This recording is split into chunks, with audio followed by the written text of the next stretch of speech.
Good morning, Hank. It's Tuesday. Sorry, I needed him for white balancing. So, Hank, I really liked your video a couple weeks ago about the ownership of ideas, and I agree with you that current copyright law is a hot slice of crazy. But Hank, people and ideas need some kind of copyright protection because otherwise, like, CBS could come along and take all the Vlogbrothers videos and just put them on their network and call the show Two Brothers Slowly Age. And I would hate that because, one, my face was not designed for like 42-inch HD televisions, and two, CBS would make all of this money and I would get nothing. Okay, so for example, Hank, let's say that you design this. Generally what happens is that if I want to make a t-shirt out of that design, I buy the design from you. Let's say I pay $100. So I buy the design and now I own it, I make a t-shirt, and if the t-shirt is a failure, you have your $100, and if it is a wild success that generates millions of t-shirts, you have your $100. This has always struck me as unfair because yes, I made the t-shirt and distributed it and whatnot, but it's still your design, so you should still kind of own it. And this is why DFTBA Records is now focused on royalties for Nerdfighter designers. Like every time you buy a Pizza John shirt,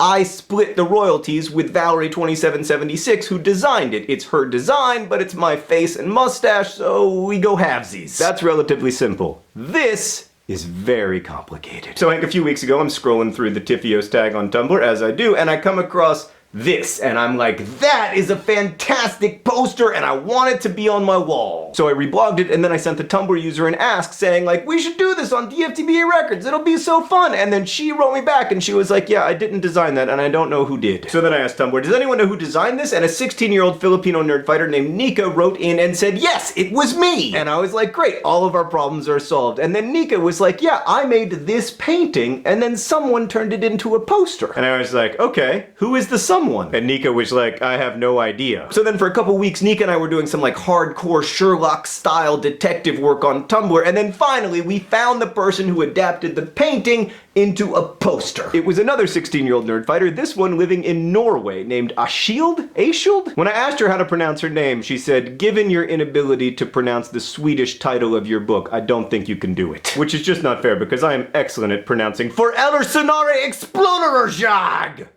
God, I love this cover. I'm just gonna let Google Translate do it. Awesome. Right, so she made the poster. So Hank, to summarize, I wrote a book in the United States which inspired a reader of mine in the Philippines to make a painting, which in turn inspired another reader of mine in Norway to make a poster. Hank, international copyright law just isn't ready for that kind of thing. Also, vitally, neither Nika nor myself gave permission to...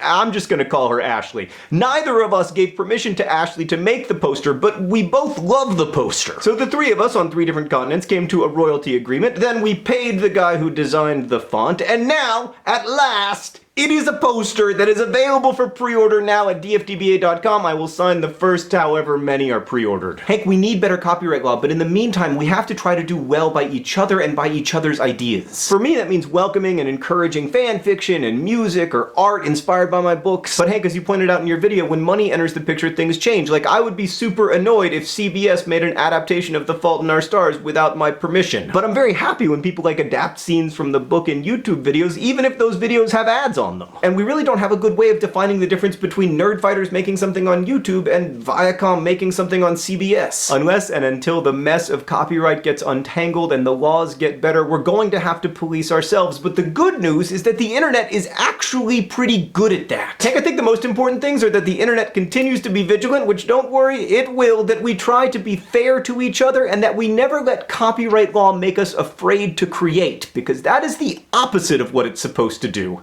Hank, I'll see you on Friday.